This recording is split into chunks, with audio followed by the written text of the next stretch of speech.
This is Jessica Browser. I'm the founder and head counselor at Private Applications. This is the fifth video of the summer web series that I put together. I did this because it's in the middle of the summer. You guys are out doing your programs, your camps, your volunteering, your research, and I'm just getting ready for the admission cycle that's coming up in just a few months. Actually, just a few weeks.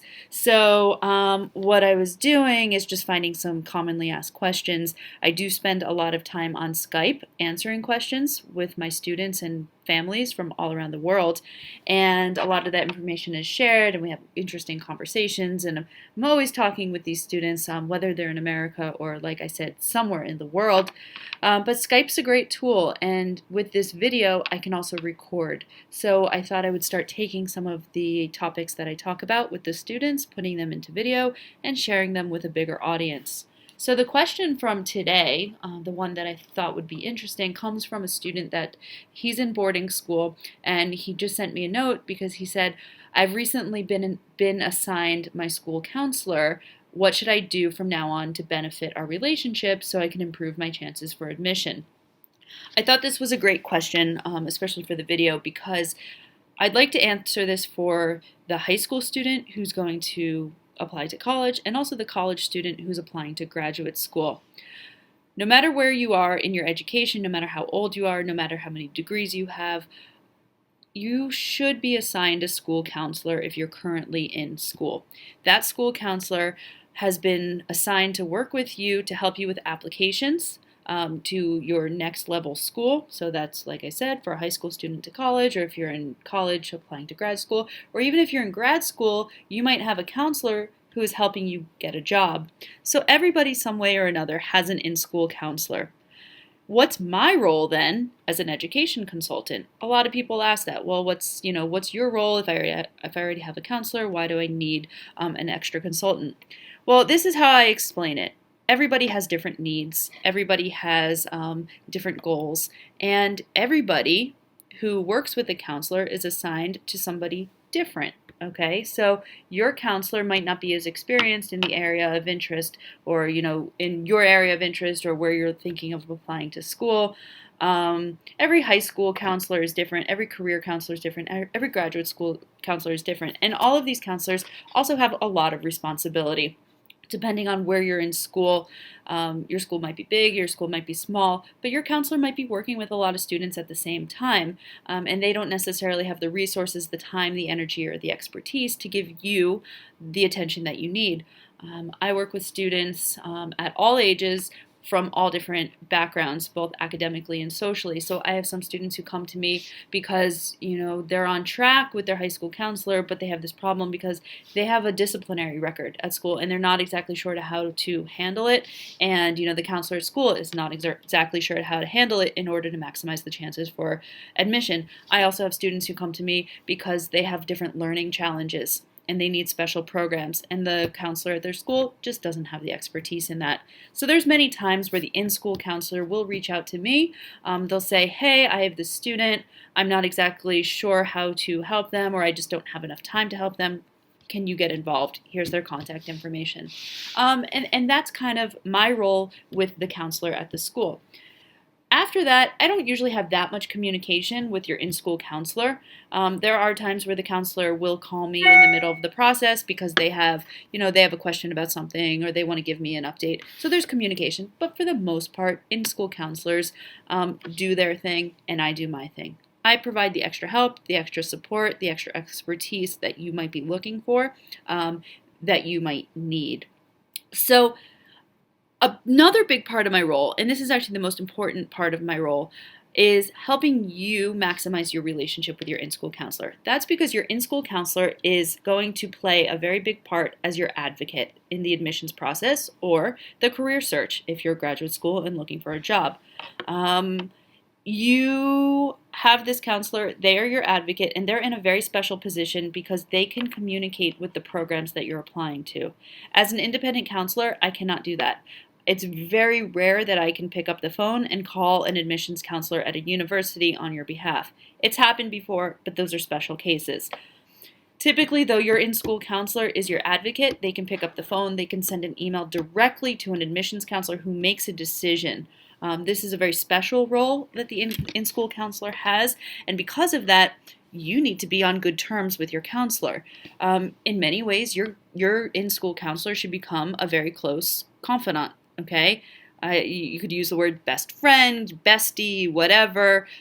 You need to do everything possible to put yourself in a position so your counselor, your in-school counselor, knows who you are, understands your objectives and goals, and wants to help you. That's another thing. So I'm going to give you some tips to maximize this relationship, to help foster the relationship with your counselor, because they have many responsibilities that are not my responsibilities. Okay? First off, I always tell my students that you have to be organized whenever meeting with your in-school counselor. So let's think of the in-school counselor, just for a little example here. They have the office, okay, and they're sitting in the office and you have the appointment with them. Prior to that appointment time, I do everything possible to help you get organized and get to the door of the office. Once you get into the door with the counselors, I don't really have a role, but I can help you be organized. So how are you going to be organized when you get to that door of the office to meet with the counselor? You're going to bring a file or a folder. You're going to bring a bag with you of your stuff, anything, and you're going to put anything in that bag that represents who you are. So you want to have a copy of your resume, your activity list, a list of schools and programs that you're interested in. You may bring, if you're an athlete, you'll bring a list of your statistics, like a document of your statistics. If you're an artist or even an athlete, bring a video of your performance. Okay, that's athletic performance as well as artistic performances. Anything you think represents you and could be valuable information to your in-school counselor, you need to bring it. And that's also something, again, that I help with. I help you pack that bag and bring it to the door. So once you get in the door, you're going to be in the best possible position to communicate with the counselor. So folder, resume, CDs, anything, awards, whatever it is, bring that information to the meeting. So once you get into the meeting, you can start communicating with the counselor, sharing ideas. As this communication starts flowing within the office, I need you to be receptive to suggestions. I always warn the students before these meetings, be open to ideas. Your counselor is there to help you. They're there to be your advocate, and they may give you suggestions that you never thought about before. So if you tell them that you're interested in a particular school on the West Coast, but they know that there's a certain school on the East Coast that's kind of similar, be open to it. You might actually fall in love with the East Coast school, right? The other thing is, your counselor has a network that I don't have, okay? I have fostered a very unique network of colleagues, of different organizations, different people we all work together to help my students. But similarly, your in-school counselor has a very different network. So your in-school counselor might say, "Oh, like I noticed that your math scores are dipping. I have a really good tutor that I could recommend." Do I have tutors that I could recommend? Yes, of course, and I do. But just be open to what your counselor is saying. Maybe you won't work with a particular tutor, but at least it's reinforcing the idea that you might need extra tutoring. The other thing is, if you're an athlete, they might say, "Oh, a lot of our students at our school have gone on, they've got sports scholarships. Maybe you should actually get a trainer, get a little bit better. That way you can improve your chances for being recruited." Okay? The other thing is, we don't even know what they can offer you. So you have to be open to receptions. Wild example, they say, "Oh, you're interested in politics? My neighbor is running for city council. Do you want me to give them a call and see if you can help volunteer with their campaign?" When you go into that meeting, anything's possible as long as you're open to different ideas, okay? The other thing is, bring a notepad or on your phone, open up a document, the notepad on an iPhone or whatever it is, take notes, okay? Because it's just very important to keep track of what goes on in those meetings. And the other thing too is be on time and be respectful to this person. They're going out of their way, even if their time is limited, they're going out of their way to help you. So don't be late, okay? Don't miss an appointment.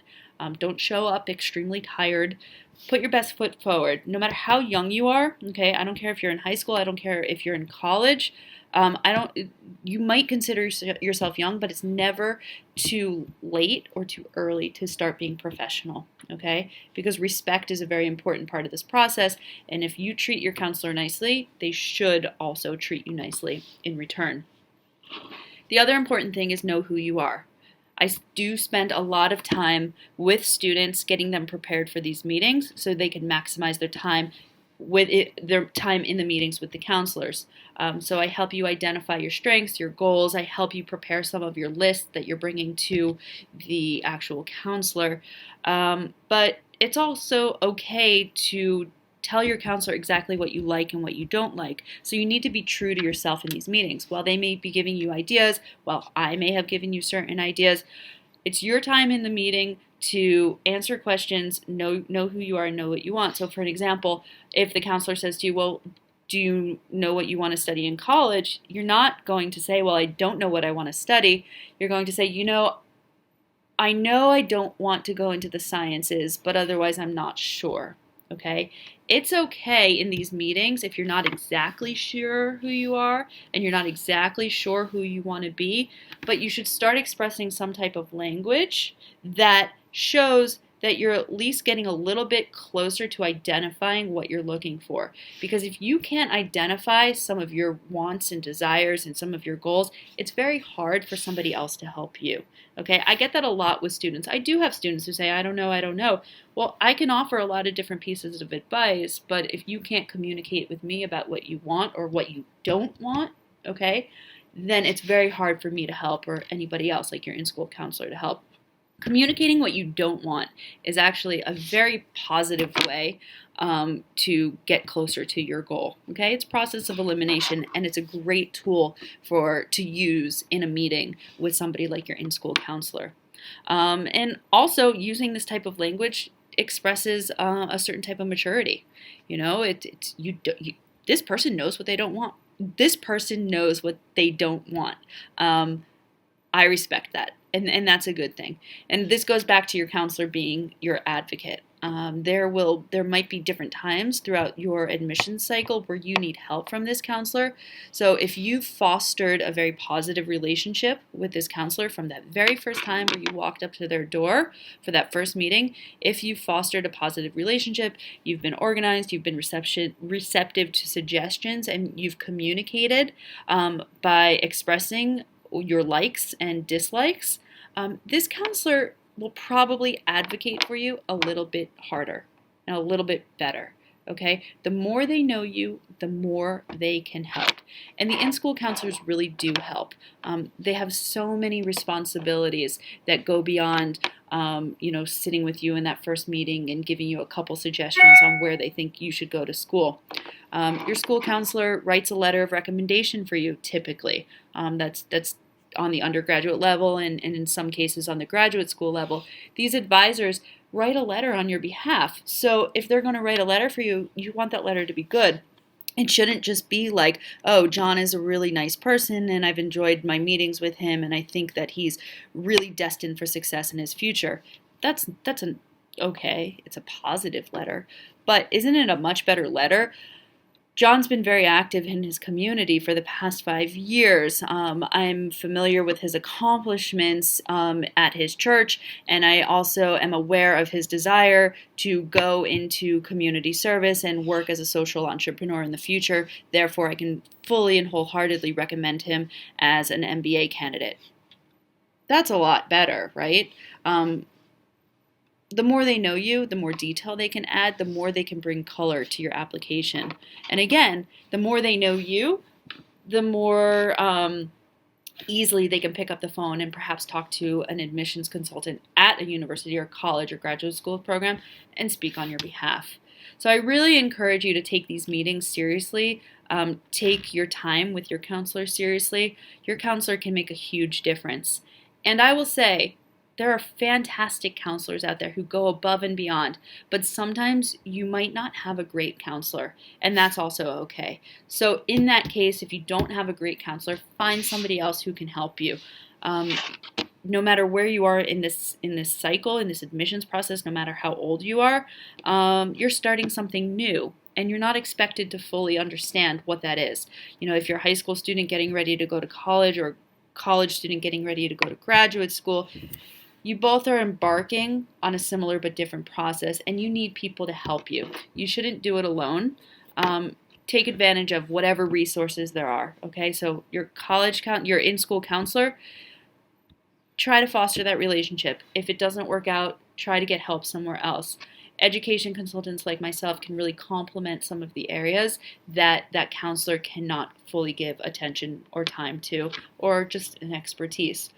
If you're not comfortable working one-on-one with somebody, use other resources, reach out to your parents, friends, find different workshops at a local library. There's many community events that help students, no matter what grade level, academic level they are. There's many different organizations out there that help students on a community level. I just suggest don't do it alone, because this is all foreign and new. So get help, and definitely just remember that there's a lot of people in this process who are here to help you. So if you have any more questions, leave a comment, call us, okay? We do spend a lot of time on Skype here. We're always communicating by camera with students. Currently, we are in upstate New York. I do sessions with some students one-on-one. The majority of the sessions, though, that I do with students are online. That's because they just don't live in New York. They're all over the country or around the world. So you're all out there. You're going through these admissions process, and I'm here to help, okay? I have a great team of colleagues who work with me to help the students on different levels. Every student's case is unique, and we all kind of collaborate and put it together to help you get to where you want to go. So I will leave you here. I wish you well, and I look forward to putting out more videos. Talk to you soon. Bye-bye.